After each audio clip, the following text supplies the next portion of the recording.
پہلے ہم ایک تفصیل سے ڈسکشن کر چکے ہیں کہ خلیفہ دوم کی شہادت کب ہوئی یا قتل کب ہوا اور کس تاریخ کو ہوا اور وجہ کیا تھی۔ تو وجہ جو ہے وہ اسلام اور کفر کا موضوع نہیں تھا، وہ اپنی شکایت لے کے آیا تھا اپنے مالک کی جانب سے، گو کہ اسی مالک نے بھیجا تھا ابو لؤلؤ فیروز کو مدینہ میں۔ اب کیونکہ وہ روزانہ کچھ نہ کچھ مانگتے تھے موصوف، تو وہ ان کے دلیے دینا مشکل تھا، لہٰذا جب جناب عمر نے بھی اسی مالدار شخص کی تائید کی، اپنے دوست کی تائید کی، تو یہاں سے رنجش کا سلسلہ شروع ہوا۔ پس معاملہ اسلام یا کفر کا نہیں تھا۔ اب ہم یہ دیکھتے ہیں کہ جب انہیں مدینہ میں مار دیا گیا تو کیا اس زمانے میں لے جا کے ایران میں دفن کیا؟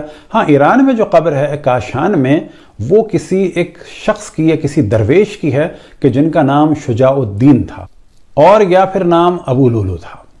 تو ایک نام کے دو افراد ہونے کے یہ معنی نہیں ہے کہ وہ قبر ابو لؤلؤ فیروز یعنی قاتل خلیفہ دوم کی ہے، کیونکہ خلیفہ دوم کے قاتل کو مدینہ میں قتل کر دیا تھا، یا یہ کہ انہوں نے پکڑے جانے کے بعد خودکشی کر لی تھی۔ اب یہاں پر آپ کے سامنے ہے کتاب الفاروق شبلی نعمانی صاحب کی، صفحہ نمبر ہے 166، اور یہاں پر یہ موضوع سب سے پہلا ہے کہ 26 ذی الحجہ 23 ہجری کو خلیفہ دوم کی شہادت ہوئی۔